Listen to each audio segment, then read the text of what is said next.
Vamos lá, boa tarde a todos. Primeiramente, gostaria de agradecer por estarem aí conectados com a gente, para participar aí desse webinar que vamos apresentar agora.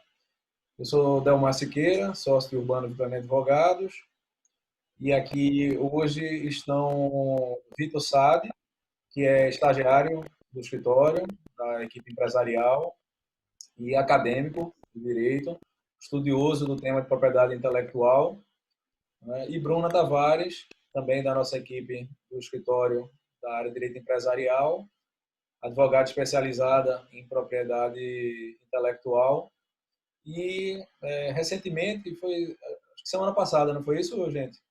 E saiu publicado o Isso, artigo.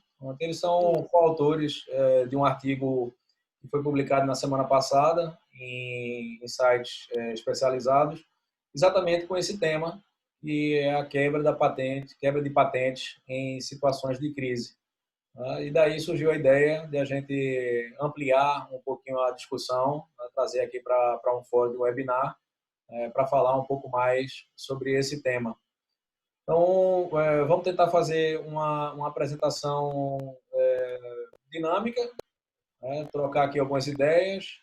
Bruna e Vitor vão falar sobre a temática e, ao final, nós vamos ter espaço para perguntas. Então, se vocês que estão nos acompanhando desejar, o Q&A, né, que é o íconezinho aí embaixo, né, mais para o canto direito, ele está aberto e está à disposição para que possam lançar lá as perguntas e comentários. É possível até os participantes interagirem entre si.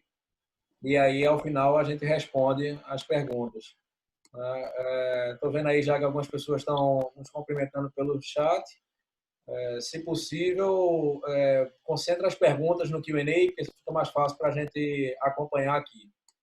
Tá bom? Então, vou passar a palavra primeiro para a Bruna, que ela dá um cumprimento geral, depois Vitor já pode assumir aí e começar a explanação. Bruna? Ok, obrigada, Delmar. Boa tarde a todos. É um prazer estar aqui tratando desse tema.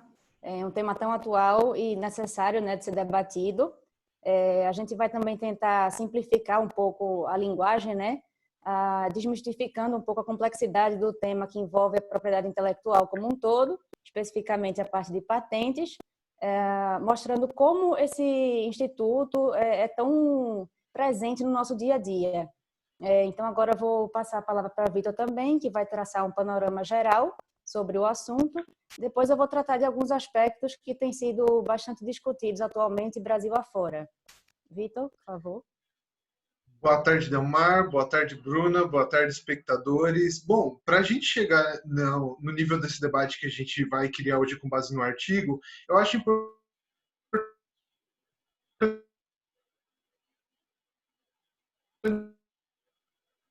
Vitor, acho que tua conexão está cortando, não sei se vai para mim. salientar aqui algumas definições quanto ao histórico, quanto à finalidade de uma patente, que é uma que ela Perdão, Bruna, tu está me ouvindo? na mente Eu dela tô, alguma Vitor está solução para um cortando. problema Vitor? técnico e materializa isso Vitor? de uma forma com que possa ser registrado de acordo com alguns quesitos. Bom, como exemplo da materialização das patentes, a gente pode citar a prensa de Gutenberg, que revolucionou toda a forma como se escreviam livros e como era... Pois não. Se você puder, Vitor, retoma um pouquinho, porque cortou na hora que você Cortou? começou a falar sobre as patentes. Se você puder retomar. Claro. Então, o que é uma patente? Uma patente é uma concessão pública. O poder público concede a um criador, concede a um inventor o direito de usufruir exclusivamente dos benefícios econômicos daquela invenção. Ou seja, alguém, para solucionar algum problema técnico, cria alguma solução que tem alguma aplicabilidade industrial e ela tem um período que ela vai poder com que ninguém use aquela mesma invenção nos mesmos patamares.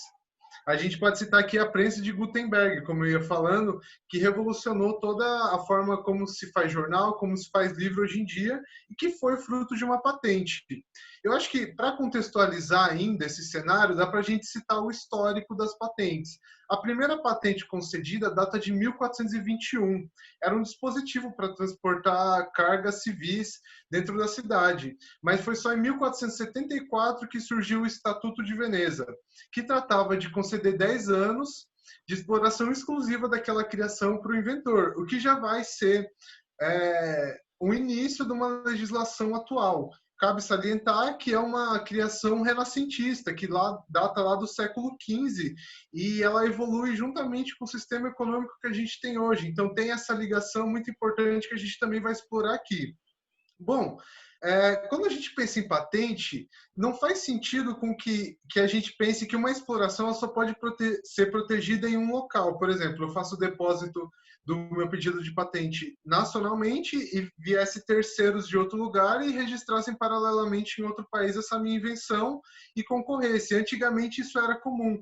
E o que solucionou isso foram os tratados internacionais. O primeiro tratado que a gente tem é a Convenção de Paris, que trata de fazer essa, vou usar o mesmo termo, relativização das leis nacionais para cumprir um acordo internacional que é de proteger as invenções.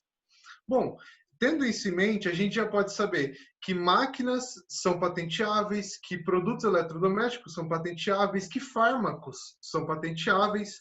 Tendo isso em mente, você pode pensar, bom, quando surgiu, por exemplo, micro-ondas na Segunda Guerra Mundial, antigamente as pessoas esquentavam seus alimentos de maneiras diversas, seja em banho-maria, seja na panela, no fogo, na forma que fosse. Isso não é um grande entrave, é um benefício, evidentemente, mas não vai revolucionar toda a maneira da vida das pessoas. Mas quando a gente fala de invenções de vacinas, por exemplo, invenções de remédios que podem salvar milhares de vidas, a gente pode dizer que o interesse particular sobrepõe ao privado ou vice-versa?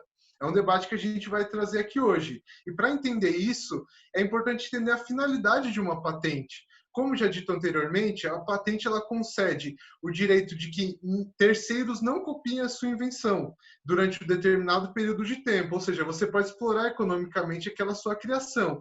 Porém, também tem um benefício social, porque após o término da patente, aquilo vai cair em um domínio que outras empresas podem explorar, eventualmente diminuir o preço e aperfeiçoar aquela invenção. Como a gente pode citar o exemplo da impressora 3D, que, para muitos que não sabem, foi registrado em 1989. E só agora em 2009 que foi possível ter o amplo acesso a essa tecnologia, que hoje em dia foi melhorada, e a gente consegue imprimir até órgãos em 3D. Bom, eu acho que outro exemplo importante que as patentes têm na sociedade é quando a gente fala em políticas públicas. Um exemplo bem interessante é o caso dos genéricos. Muita gente pensa que o Brasil iniciou a ideia dos genéricos, mas não. Nos Estados Unidos, na década de 60, já havia um movimento para regular os genéricos. E daí, então, aqui no Brasil, só em 99 surgiu essa legislação, que não necessariamente trata de uma obrigação que o Estado vai dizer, essa patente está vigente e agora não vai estar mais.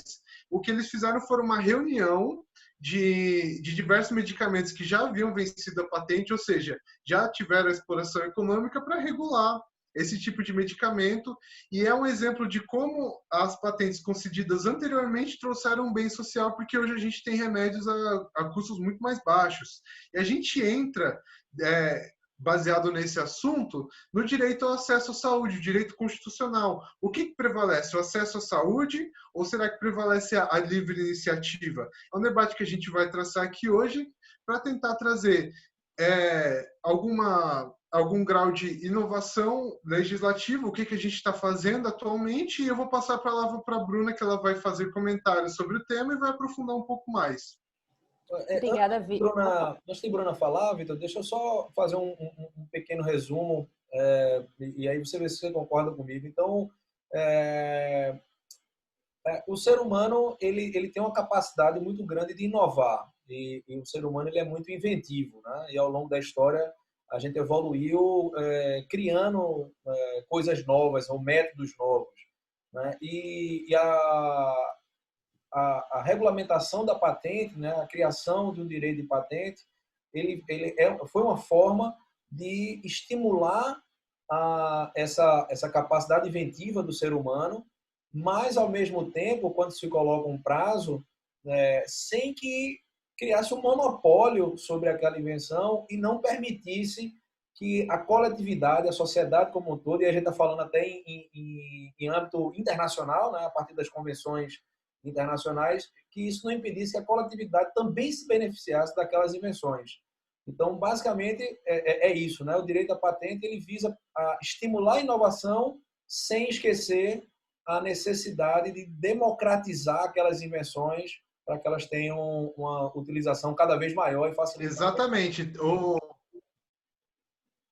O direito à patente ele também é um direito democrático, né? Porque são pouquíssimas pessoas que podem, ou empresas que podem estar desenvolvendo algum tipo de equipamento que possa ser patenteável, por exemplo. Cortou aqui? Não, mas estou lhe acompanhando. Não, são pouquíssimas as empresas que podem produzir e tem que levar em conta também que são gastos muitos recursos para você produzir algum tipo de pesquisa. A pesquisa ela não é barata e a pesquisa ela tem que trazer, evidentemente, a ideia do Estado é essa, um bem social no futuro, que é o desenvolvimento tecnológico que a sociedade busca, é um instrumento jurídico e econômico que vai trazer esse benefício ao detentor desse direito, que é plenamente possível, é plenamente exigível e faz todo sentido quando a gente insere isso dentro do sistema econômico, quando a gente visa um bem social como as invenções têm trazido ao passar dos anos para a gente atualmente, principalmente nessa época. Perfeito. Perdão, Bruno, acabei interrompendo aí você. Não tem problema. Só para contribuir também com essa sua pergunta para Vitor, o monopólio existe sim, mas ele é por um prazo determinado justamente para estimular novas invenções, né? Para a população não se satisfazer com o que já existe, e sim desenvolver ou aperfeiçoar alguma tecnologia já pré-existente, ou mesmo desenvolver algo que ainda não existe, enfim, no mundo. Mas, enfim, dando continuidade aqui ao debate, as abordagens que Vitor fez inicialmente foram imprescindíveis para a gente partir para essa segunda etapa aqui da apresentação, que vai tratar justamente de alguns instrumentos que estão sendo discutidos Brasil afora, como eu havia mencionado, que se trata, sobretudo, da licença compulsória.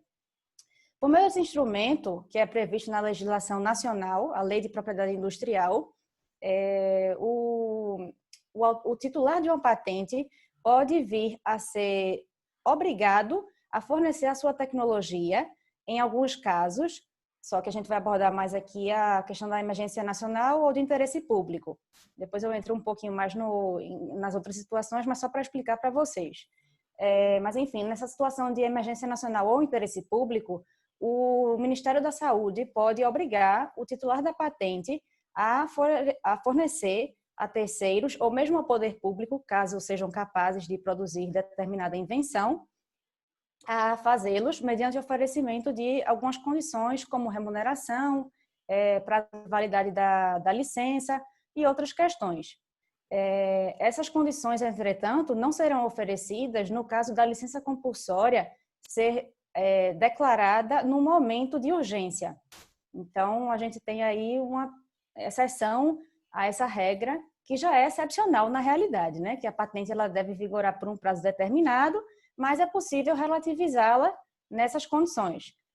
Outras situações em que a licença compulsória pode ser aplicada, além do estado de emergência nacional ou de interesse público, é quando houver abuso do poder econômico pelo titular da patente, abuso dos direitos sobre a patente, o não uso do objeto da patente e alguns outros. Também atualmente no Congresso está tramitando um projeto de lei que visa acelerar um pouco mais a concessão dessa licença compulsória. Para tanto, bastaria, diferentemente do Instituto, como já previsto na lei, a declaração de emergência internacional pela OMS ou a declaração pelo Ministério da Saúde de estado de emergência nacional. Essa licença também, nesse caso, seria aplicada automaticamente não haveria direito de defesa ao titular da patente, então seria realmente um instrumento obrigatório, sequer permitiria que ele contrariasse, por exemplo, condições.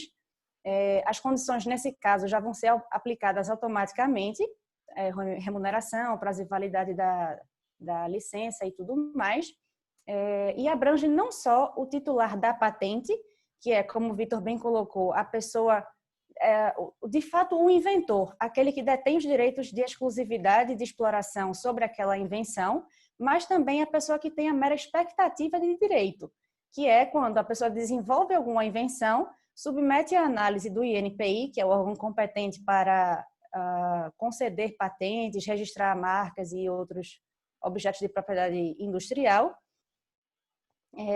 Então, o cenário atual é esse é o projeto de lei que está tramitando no Congresso, e é isso. A gente tem também Pois não. Em relação a uma pequena parte, em relação a essa questão do licenciamento compulsório e até dos projetos de lei, até perdão, não sei se tu ia entrar um pouco falando agora de algum cenário internacional, mas isso é uma discussão também, como a gente comentou, nessa fase de pandemia, né, que está muito atual e muito em voga no mundo afora, né? A gente tem casos de países na Europa, o Canadá, que chegaram a fazer algumas adaptações à legislação preocupadas com esse processo do licenciamento compulsório. Se ele já tinha uma velocidade necessária para enfrentar uma crise que precisa de uma resposta mais imediata. Eu não sei se você ia entrar um pouco nisso agora, perdão se eu tiver interrompido. Não, sem problemas. A ideia era expor aqui alguns conceitos, né, de como está funcionando atualmente, e aí a gente partiria para o debate. Mas, enfim, só para finalizar, num viés diferente do que a licença compulsória prevê, seguir o Ministério da Saúde, contrariando o que a boa parte da população tem defendido, que é a licença compulsória, mas a gente entra nesse debate daqui a pouco. Mas o Ministério da Saúde, ele tem uma tentativa de privilegiar a indústria nacional. No início do mês de abril, cancelou o pedido de compra de alguns respiradores, né, que viriam da China, muito provavelmente porque a China estava precisando desse produto, né, na época, mas a nossa indústria ela foi capaz de produzir esses respiradores e, enfim, diferente até do que a gente imagina, né, que a gente pensa sempre que o Brasil é muito fraco no âmbito tecnológico e tudo mais, mas, enfim, isso vai fazer parte do debate também, mas era mais para tratar assim, de questão de transparência do próprio governo e nos informar sobre como é que esse tema é tratado internamente. A gente sabe muito como é que o INPI lida com essas questões, mas a gente sempre costuma pensar que o governo não apoia muito e não investe também em tecnologia. Investe, mas poderia investir muito mais. O Brasil, de fato, ainda é um país muito dependente, né, de tecnologias internacionais, então precisa importar muita coisa. Daí também a importância do tema da patente aqui no país, sem o qual a gente não teria acesso a essas tecnologias. Mas o debate trata disso, pois não. Quando você falou numa questão de importação, Bruna, eu acho que é válido também lembrar que quando a gente fala de relativização de patente, quebra de patente, isso também é útil, mesmo que a gente não esteja falando de produção local na indústria nacional, não é? Porque a quebra da patente permite que o país adquira no exterior, né, preferencialmente de pessoas licenciadas, mas adquira no exterior, mesmo que o titular da patente não esteja produzindo aqui no Brasil. Ou seja, sei lá, uma indústria farmacêutica que tem um medicamento que pode ser muito útil na Covid e, por alguma razão, esse medicamento não é vendido aqui no Brasil. Quando se quebra a patente, o Brasil pode acessar o mercado internacional e comprar esse produto, não é isso? Isso, exatamente. Ah. É um instrumento... Perdão. Desculpa, pode falar. Bom, eu ia falar que, já que você entrou um pouco nesse tema de incentivo à indústria nacional e qual a importância da indústria nacional, acho que é importante ressaltar aqui que o tempo médio que demora para uma patente ser concedida no Brasil é de 7 anos, enquanto em outros países que desenvolvem mais tecnologia é de 2 a 3 anos. Então, a importância de fomentar uma indústria nacional também está aliada com esse combate às crises, porque por mais que o Brasil ainda produza algumas patentes, quando se trata de coisas muito específicas, equipamentos muito específicos, os insumos são difíceis de adquirir. E, inclusive, os respiradores também são difíceis de se adquirir. Você citou o caso da China, mas existem outros casos aqui no Brasil também de estados que estão tentando comprar em outros países e realmente não conseguem. Não dá para comprar, não é por falta de dinheiro, o pagamento está feito, mas eles não entregam e eles produzem para eles. Então, é uma questão também de segurança nacional, é uma questão não só de solucionar um problema atual, mas é uma questão para o futuro, é uma questão que a gente tem que pensar na legislação para aplicação no futuro. Acho que o Instituto da Licença Compulsória também, que a gente vai falar agora, é importante. E o que você acha, Bruna, do instrumento da licença compulsória, como ele está sendo aplicado hoje? Perfeito, Vitor. Veja, o instrumento da licença compulsória, eu acho que ele deve ser aplicado de forma muito cautelosa para evitar que a gente consiga resolver um problema iminente a curto prazo, e a curto prazo ele funcione, mas prejudique a indústria nacional e a economia a longo prazo. Eu concordo que a gente não deve depender exclusivamente da boa-fé da iniciativa privada, né? Como a gente tem visto atualmente, existe muita solidariedade entre as empresas, inclusive entre empresas em âmbito mundial. Né? A gente tem visto, como a gente mencionou no artigo, né, o Open COVID Pledge, que multinacionais têm fornecido alguns softwares, fornecido licenças de software de forma gratuita para que a população consiga usufruir desses benefícios, né, de forma ampla nesse momento de pandemia. Então, eu acho que o Instituto da Licença Compulsória ele é importante, né, para evitar que a iniciativa privada, em alguma outra situação, uma nova crise que porventura venha a surgir, não seja suficiente para suprir a demanda nacional ou mesmo mundial. Então, eu acho que ela é importante, mas ela, da forma que ela é prevista, ela deveria obedecer um certo escalonamento essa é a minha visão, tá? Ela deveria obedecer um certo escalonamento até ela ser levada em conta, como tem sido atualmente, eu acho que de forma desmedida, por estudiosos do tema, pela população como um todo. Eu acho que a gente precisa privilegiar a iniciativa privada, tentar privilegiar que voluntariamente os inventores de determinadas tecnologias negociem entre si, o que é bastante comum. Nessa atual fase, muitas empresas que estão conseguindo atingir resultados positivos com relação à cura do Covid têm abolido, sequer cogitado, na realidade, proteger por patente o princípio ativo, né? De maneira a justamente propiciar a outras indústrias farmacêuticas, por exemplo, empresas de pesquisa e desenvolvimento, a chegarem naquele mesmo resultado e poderem proporcionar às suas respectivas populações a cura para a pandemia, ou pelo menos dar maior celeridade ao resultado positivo com relação a essas tecnologias. E essa é a minha visão sobre a licença compulsória na forma em que ela é tratada atualmente na legislação. E o projeto de lei, eu acho que ele, por se tratar de uma forma da aplicação automática desse instituto, que abrange até o titular da patente e sem sequer avaliar as condições de abastecer o mercado nacional ou não, eu acho que ela contraria bastante, assim, não só princípios constitucionais mesmo, mas eu acho que até o próprio cerne da propriedade intelectual como um todo, né? Que é o desenvolvimento tecnológico e socioeconômico do país. Então, a minha visão é essa e a de vocês, qual é? Eu gostaria de fazer um comentário um pouco para exemplificar, eu imagino que vai ficar um pouco mais fácil, mas como que a legislação vai afetar na indústria, na produção nacional?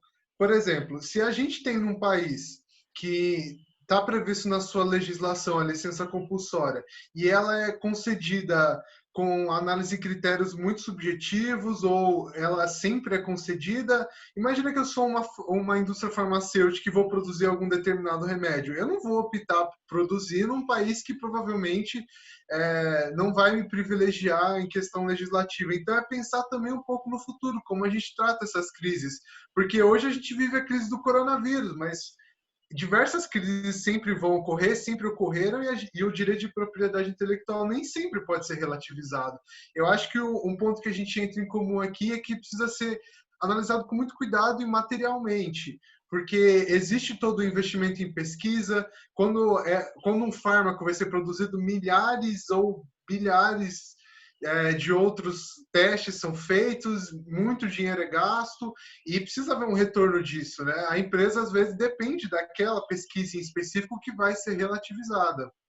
O que vocês acham disso? Não, perfeito, mas algo que a gente também já vinha comentando, né, e até nas discussões entre nós ali pós o artigo, né?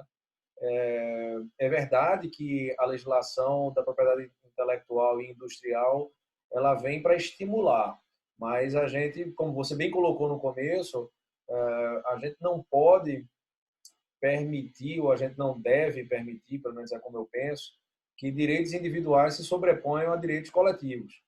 Né? E aí aqui a gente está tratando de quebra, de relativização de patentes em momentos de crise, né? Que é essencial para garantir um melhor acesso a equipamentos e a medicamentos, ou testes de diagnóstico, o que quer que seja, para a população em geral.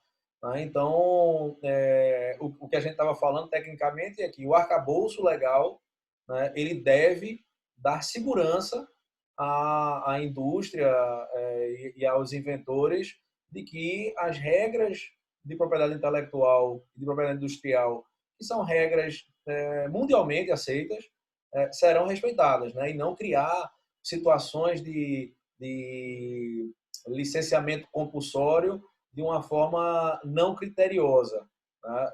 Mas, sim, numa situação de crise, a gente tem que ter agilidade para um licenciamento compulsório que, diga-se de passagem, as regras que conhecemos, brasileiras e mundiais, nenhuma delas estabelece que no licenciamento compulsório o inventor vai deixar de ter uma compensação financeira pela sua patente, né? Ou pelo licenciamento compulsório.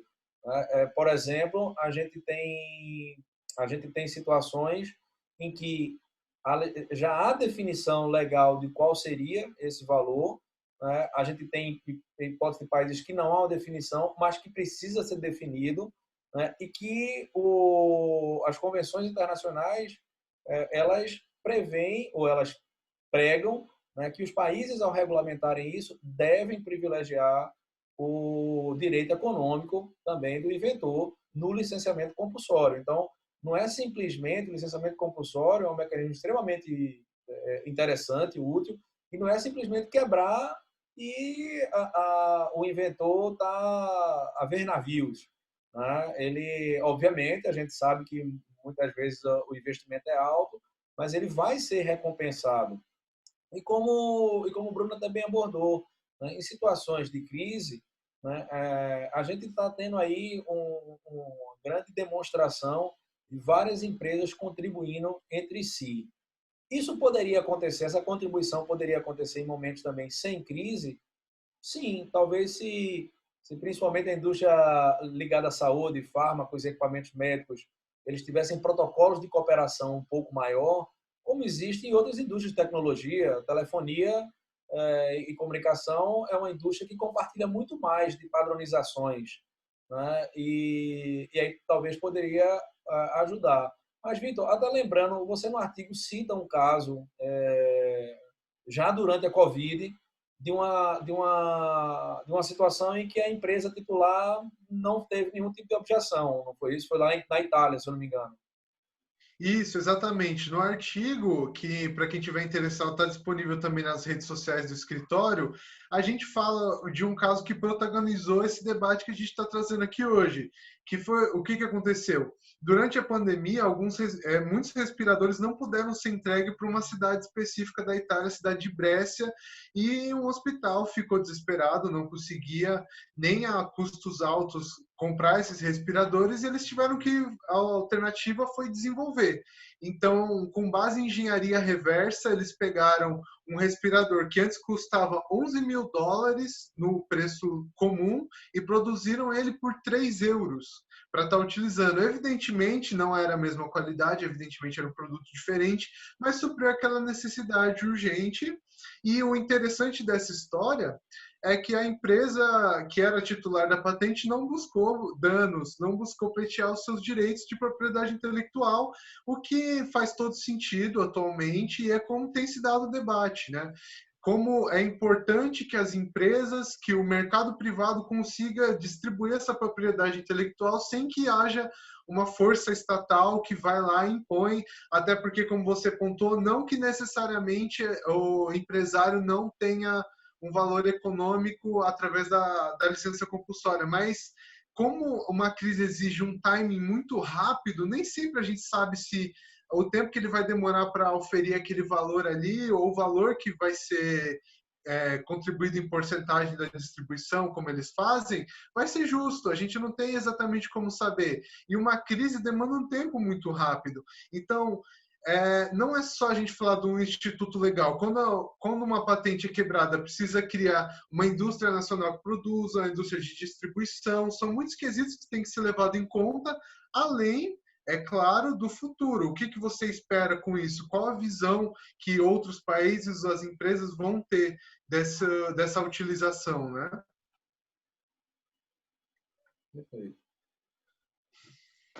Bruna, tens algum comentário? Tem algum outro tema que queria trazer para a gente?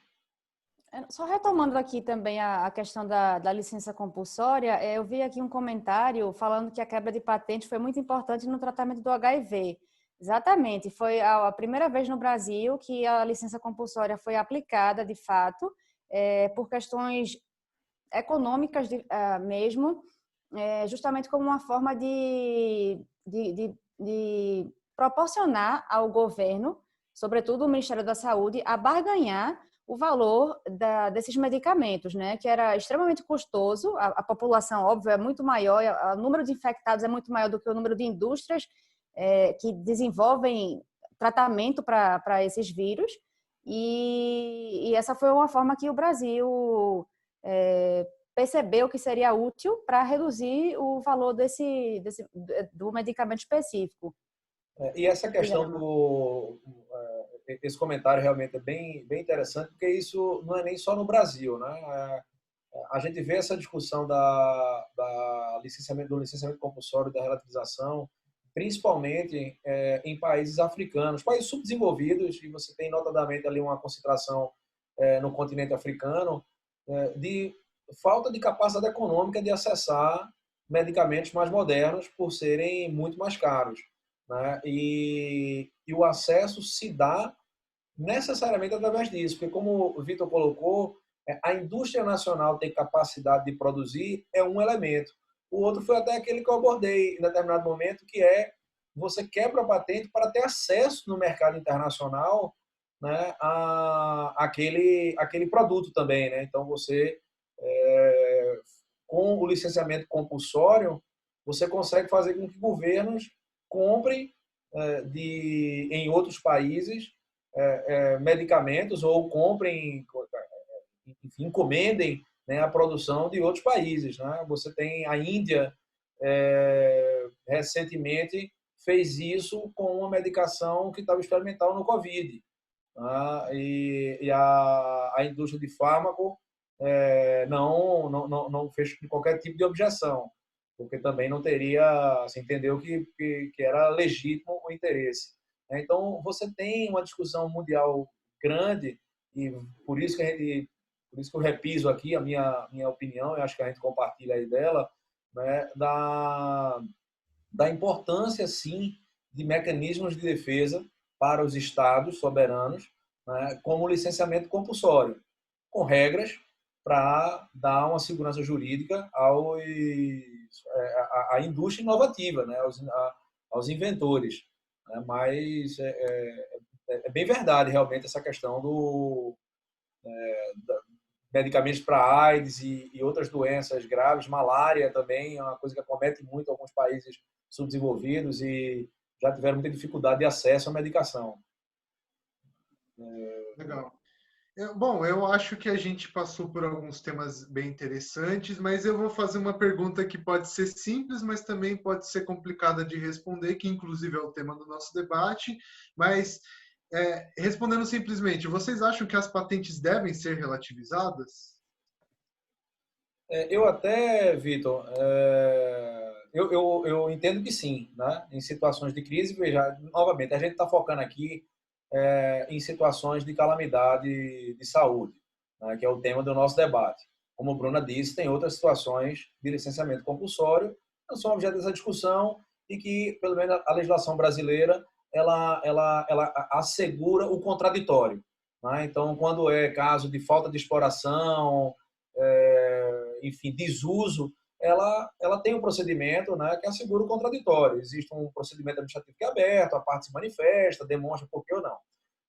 Em casos de calamidade, como a gente está discutindo, são situações que dependem mais de velocidade. Então, eu sim sou a favor de mecanismos de defesa como licenciamento compulsório.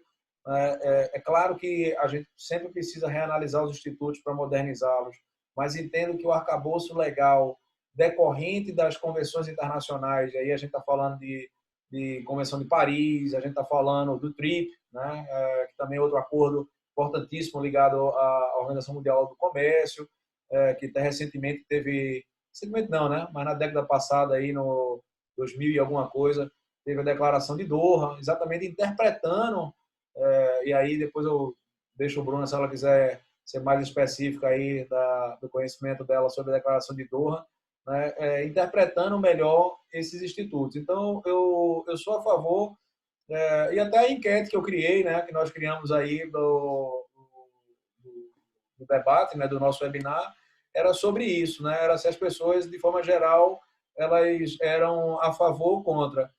Por enquanto, nós temos aqui 75% dos que participaram sendo favoráveis à relativização.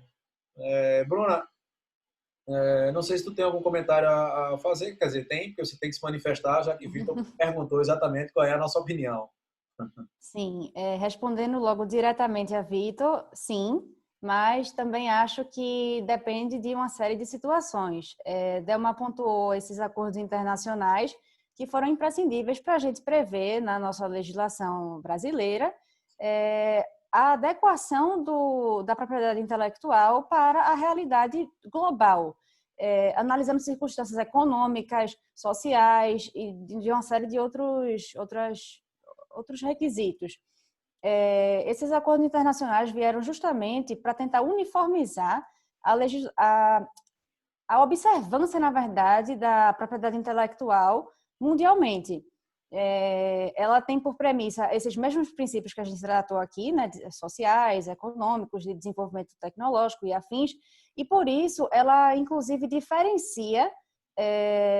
A gente pode até perceber essa diferenciação por meio das taxas que são devidas a esses institutos quando a gente quer proteger algum objeto de propriedade intelectual, que um país desenvolvido, ele paga uma taxa X, né, a taxa mais alta que houver.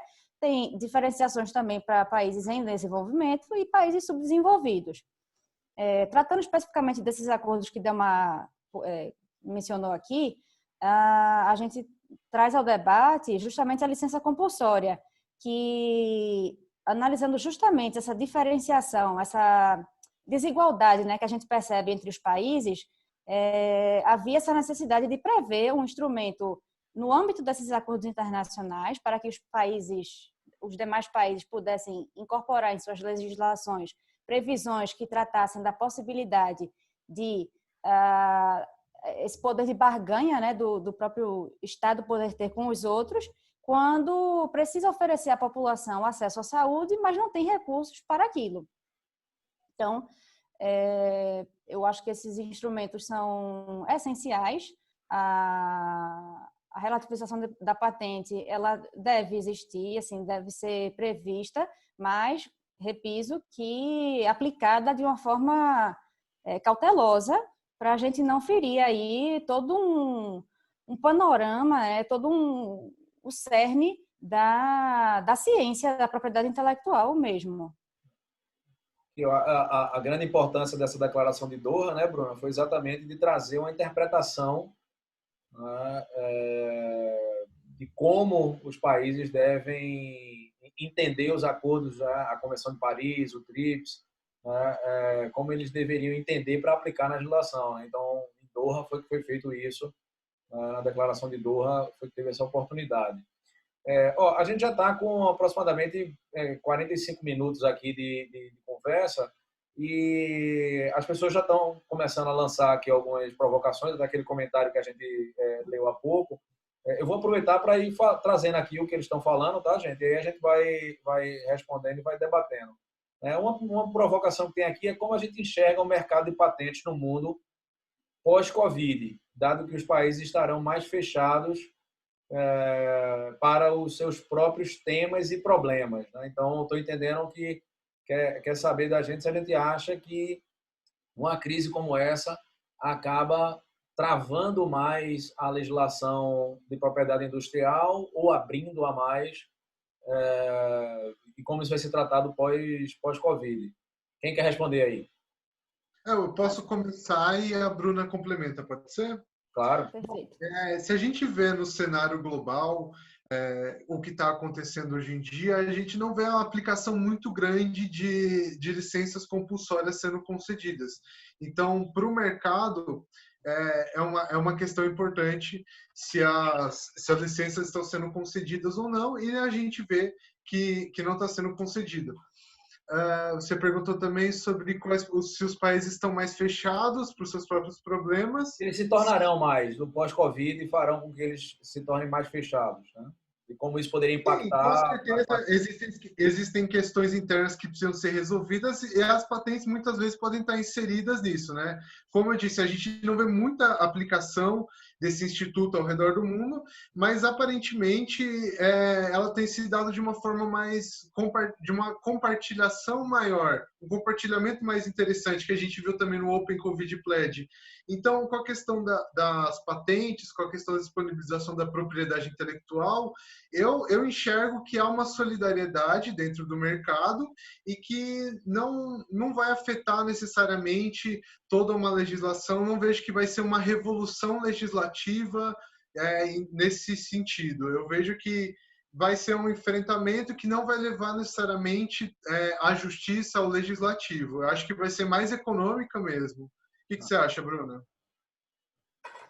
Eu acho que, de fato, há uma tendência, na verdade, em aumentar a produção de conteúdo intelectual mesmo. E eu não... Sim, acho que minha visão ela é um pouco meio a meio. Eu acho que tanto vai ser incentivado esse compartilhamento voluntário, né, de forma gratuita, como também eu acho que até aqui no Brasil haverá uma tendência de aumentar o número de patentes. Óbvio que não relacionados ao Covid, né? Tem muito país mesmo que está querendo suspender a aplicação a concessão, né, dessa exclusividade, justamente para evitar que exista um menor acesso, né, uma dificuldade de acesso ao tratamento do Covid. Mas, de maneira geral, eu acho que a propriedade intelectual tende a aumentar, né? Acho que a gente está vendo aí o quanto é importante a gente investir em pesquisa, desenvolvimento, quanto é importante as empresas, por si sós, incentivar mesmo, né? Doar recursos financeiros para indústrias farmacêuticas e afins. E eu acho que existe uma tendência em realmente aumentar. Eu acho que é um assunto que está em alta, assim, está crescendo bastante, as pessoas estão com mais interesse em desenvolver novas tecnologias, novas coisas como um todo, e acho que a tendência é crescer. Eu diria que, como o Vitor bem colocou, apesar de a gente ter em todos os países modernos legislação de licenciamento compulsório, até onde nós sabemos, nenhuma foi utilizada durante essa fase da Covid. Talvez para não dizer nenhuma, teve esse caso da Índia, que eu mencionei, que quebrou a patente. Não foi nenhum licenciamento compulsório, ela simplesmente comprou e a empresa não questionou, né? Ela simplesmente utilizou da tecnologia e a empresa não questionou. Então, eu acredito que a gente tem mecanismo de defesa para os países. Se precisar ser utilizado, eles podem se socorrer. Então, eu diria que mesmo pós-Covid, vai haver sim vai haver uma continuidade do deferimento de patentes e os países têm mecanismo para quebrá-las sempre que for necessário. Tá? Então, partindo aqui para um outro comentário, pergunta, aqui é uma bem específica, se a gente tem conhecimento de alguma tentativa de quebrar patentes de medicamentos para tratamento do câncer. Eu não sei, Bruna e Vitor, se tem, eu particularmente desconheço alguma específica, né? Porém, essa parte de fármacos é muito usual, principalmente quando são fármacos já testados e com eficácia consolidada. É muito usual haver situações de quebra de patente para acesso à saúde pública de determinado país. Lembrando que quando a gente emite uma licença compulsória ou quando é concedida uma licença compulsória, ela, em regra, ela tem caráter não comercial, ou seja, não é para que uma terceira empresa utilize daquela patente para ganhar dinheiro no mercado comum, né? A licença compulsória é para suprir uma necessidade coletiva. Então, seria para, por exemplo, fornecer medicamento de câncer para o sistema de saúde pública, né? E não para que ele possa começar a explorar também o mercado junto com o titular da patente. Não sei se vocês querem falar uma coisa sobre o câncer. Um comentário que, além do mais, também, até onde eu sei, não existe um medicamento que vá curar o câncer especificamente. Porque também você vai dizer que você quer quebrar uma patente, quer colocar à disposição de todo um sistema nacional um remédio, você precisa ter certos cuidados, né? Você precisa comprovar a segurança daquele remédio, você precisa ver a propriedade, a procedência. Então, é um processo demorado e eu acredito que não há ainda, porque também não há uma cura exata para isso, mas é bem possível que, se houver alguma cura exata para isso, possa haver. Aqui no Brasil, quando foi aplicado o Instituto para a questão da AIDS, do remédio da AIDS, havia também um surto muito grande de AIDS aqui, e o custo era muito alto para o Ministério da Saúde. Então, como que você vai distribuir isso se você não tem os recursos necessários? Então, foi uma alternativa realmente econômica que eles buscaram, e a relativização vai ser um debate interessante se surgir necessariamente um remédio muito bem comprovado, e as indústrias também estão de olho nisso, né? O pessoal que vai desenvolver uma vacina, um remédio para câncer, eles estão olhando, será que vale a pena desenvolver? Será que os países não vão falsificar ou fazer uma cópia desse remédio para distribuir? Tudo isso é levado em conta no risco que você está produzindo. Outro ponto aqui, a dúvida que levantou é quem julgará se houve abuso na relativização de patentes e quais seriam as penalidades. Então, novamente, eu vou começar aqui, mas aí deixo o Vitor e Bruna à vontade. Em qualquer situação, essa discussão vai ter que ser travada no judiciário.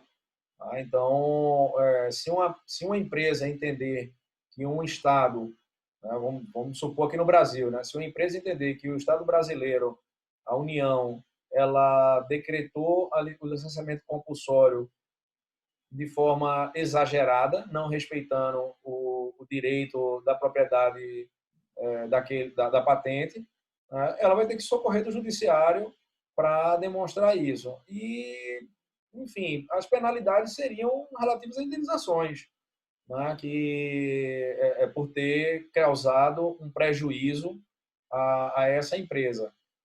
No âmbito internacional, aí a gente teria que ir para as regras da OMC, né, para tratar e julgar situações que envolvam mais de um Estado, né? Isso provavelmente seria tratado junto à OMC. Se quiserem complementar alguma coisa, não, concordo. deixa. Então, temos aqui mais uma que é... Bruno Costa. Seria por isso que ocorre até mesmo um terrorismo com as patentes de medicamentos brasileiras. Eu não sei se eu entendi bem. Seria por isso que ocorre até mesmo um terrorismo com as patentes de medicamentos brasileiras. Eu não sei se eu entendi bem. Jonathan, se você puder, se tiver puder esclarecer um pouco melhor ou pontuar melhor a dúvida. Tem outra aqui que é sobre um comentário de Trump, né, que ele teria se manifestado de que quebra de patente de uma eventual vacina do Covid poderia desestimular as empresas de laboratórios numa futura crise, né? Não atual, mas numa crise que aconteça mais à frente. Como compatibilizar o interesse da sociedade com o legítimo interesse privado? E aí eu acho que todos nós vamos querer falar um pouco. Então, deixo aí vocês primeiro e eu falo por fim, não tem problema. Bom, eu acho que como compatibilizar é uma pergunta interessante, porque a gente está tendo movimentos internacionais para buscar vacina em diversos lugares do mundo. A China está buscando, a União Europeia, os Estados Unidos. Então, são empresas particulares que buscam e são também entidades públicas que buscam, né? Existe um fundo para buscar a vacina, que inclusive o Brasil não está participando, para buscar a solução dessa vacina assim que estiver disponibilizada. Então, o que está se traçando hoje em dia, pelo menos para o Covid, é uma solução conjunta, um fundo conjunto que vai chegar a esse objetivo. É difícil a gente dizer que uma empresa vai desenvolver uma vacina de Covid se ela também não tiver a certeza de que ela vai poder explorar aquilo exclusivamente, obter os frutos de todo o investimento, que é muito caro, e principalmente numa situação que existe tanta velocidade, aumenta ainda mais os gastos, né? Você, Bruna. Delma, você poderia repetir a pergunta, por favor? Não, é porque Trump fez uma manifestação, fez um comentário dizendo que entendia que uma quebra de uma patente de uma vacina para a Covid poderia desestimular as empresas a buscarem soluções, né, a buscarem vacinas numa crise futura. Perfeito. Como poderia compatibilizar esse direito, esse interesse da sociedade com o direito privado? Então, eu acho que a pergunta sobre a prevalência do interesse público sobre o interesse privado é, de fato, muito importante e interessante. Mas, assim, seria o mundo ideal a gente conseguir compatibilizar as duas coisas. Eu acho que é muito complicado a gente tentar equalizar a situação de ganha-ganha, né? Tanto para o poder público quanto para a iniciativa privada, ainda mais numa situação dessa de crise, né? Que, como eu tratei no início, a gente costuma tomar decisões numa situação muito difícil e a gente está fragilizado para tomar essas decisões, né? Então, nem sempre a decisão vai ser a mais adequada. Esse comentário de Trump, inclusive, reflete justamente o posicionamento das indústrias farmacêuticas quando existe uma manifestação popular para que exista a quebra de patentes, né? De um lado, a indústria farmacêutica tem um gasto de energia, de recursos financeiros substancial para conseguir desenvolver algum medicamento desse para atender a população. Também, a população é muito maior do que o número de indústrias farmacêuticas trabalhando no tema, até para chegar numa solução daqui que ela consiga atender toda a população, seja mundial, seja local, né? Enfim, é complicado. E eu acho que a gente está diante de uma situação, assim, esse comentário de Trump, ele mostra que a licença compulsória poderia ser um instrumento viável, mas, de fato, na visão das indústrias farmacêuticas, seria realmente um desestímulo à busca por novos tratamentos, né? Novas curas. Mas, enfim, eu acho que O que eu complementaria aí é que, veja, é verdade, a gente defende que as patentes devem ser respeitadas e que a propriedade industrial ela deve ser respeitada. Porém, em situações como essa, o interesse público ele deve superar, ele deve estar acima do interesse privado. No caso específico de uma crise como a da Covid, Vitor acho que abordou isso bem quando estava respondendo, o fundo, o financiamento para o desenvolvimento dessa tecnologia não é necessariamente daquela indústria, não é necessariamente privado. A gente está falando de vários governos que estão disponibilizando recursos para desenvolvimento, né, através das universidades, através de centros de pesquisa. As empresas estão também fazendo consórcios de investimentos para conseguir desenvolver, baseado em medicamentos que já existiam para as outras famílias do coronavírus, o que é que disso pode ser utilizado para trazer, para trazer uma solução mais rápida. Então, a gente está falando de um momento de crise, é sempre diferente. É lógico que se uma indústria, vamos dizer que essa crise do Covid fosse a crise da H1N1, né, que foi muito mais contida. Né? Não se falou ali em quebrar a patente sobre uma vacina A ou B que foi desenvolvida, ou que teria sido desenvolvida, o que poderia vir a ser desenvolvida. Né? Então, é lógico que a indústria farmacêutica ela vai pressionar para que evite esse tipo de situação, mas eu não entendo que o desestímulo aqui ele é significativo ao ponto de frear os investimentos e as invenções. Né? Então, acredito que há sim uma compatibilização. É possível compatibilizar o interesse. A gente está falando de uma crise, né? Está sendo precedente. Né? Então, nesse momento, vários recursos estão sendo utilizados, né? de estados soberanos, de empresas privadas, de organizações não governamentais, e por aí vai. Então, provavelmente, você pode sair com uma solução que ela não é de ninguém. Ela é uma solução que vai ter vários titulares do direito a ela e que não vai tentar buscar que seja patenteada. Né? Pois não, Vitor. Bom, Pode terminar de falar que eu já comento. Não, tá, eu já ia buscar aqui a próxima... Bom, eu ia comentar que nesses casos de crise escancara muito mais a desigualdade social e a necessidade que a gente tem também de ter um investimento público, porque o investimento público ele vai garantir que o remédio ou o que quer que seja o inventado concorra paralelamente com as empresas, com as indústrias, até porque as indústrias elas objetivam lucrar. E o Estado objetiva atender a população. Então, você desenvolver com recurso público alguma vacina, algum medicamento, vai trazer um custo muito mais baixo também, eventualmente, do que uma empresa produzir. Mas esse comentário do Trump, inclusive, ressalta que a importância de que é a indústria farmacêutica, a indústria privada também está produzindo, porque há uma preocupação, porque mesmo que haja o desenvolvimento e mesmo que seja caro, também há outras formas de desenvolver essa pesquisa. Não necessariamente através da quebra de patentes, mas através de um incentivo nacional, que até entra um pouco mais nessa pergunta. Não sei se você já ia falar dela. Eu ia falar dela, né? Se a falta de investimento em pesquisa no Brasil é uma questão política. Isso, sem dúvida, né? Nós não temos um histórico de políticas de Estado de incentivar o desenvolvimento tecnológico e a indústria. É claro que já tivemos algumas iniciativas, não estou aqui dizendo que não há nenhuma. Né? Então, há iniciativas de incentivo fiscal para empresas que investem X% do seu faturamento em P&D, né? em pesquisa e desenvolvimento.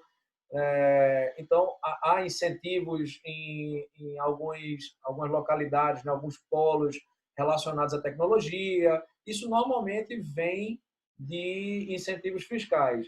No meio acadêmico, aí existe uma escassez enorme de recursos, mas há, né, produção acadêmica de pesquisa. A gente até viu aí recentemente, voltando para falar da Covid, né, durante a Covid, pesquisas desenvolvidas em universidades brasileiras, né, auxiliando na criação de testes de diagnósticos mais rápidos, de testes mais eficazes.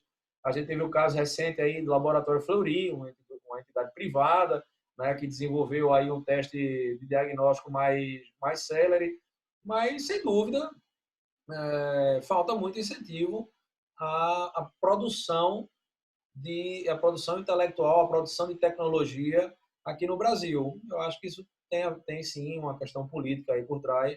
Talvez nós tenhamos outros problemas que nossos governantes entendem que são mais prioritários. Eu concordo plenamente. Aqui no Brasil, a gente já não tem um histórico muito grande de investir em pesquisa, investir em indústria de base, até porque a gente não vê grandes centros de pesquisa no Brasil ou uma cultura de desenvolvimento como a gente vê em outros países. Agora está começando a se desenvolver mais, o Brasil tem registrado mais patentes ultimamente, grande parte disso também vem do poder público, do incentivo, mas boa parte também vem do incentivo privado. Vem de desenvolver fármacos aqui, porque o Brasil tem um potencial muito grande de produção, principalmente de fármacos, que a gente está dizendo aqui. Tem muito material animal, muito material vegetal que pode... Quantas vezes a gente não viu aquelas discussões sobre patentes de plantas na Amazônia, sempre uma grande polêmica, né, mundial, né? Estão roubando a nossa biodiversidade, né? Então, indústria farmacêutica mundial vem para cá, identifica uma planta, aquele princípio ativo e patentia, né, o princípio. Então, realmente falta muita política para incentivar isso na indústria nacional.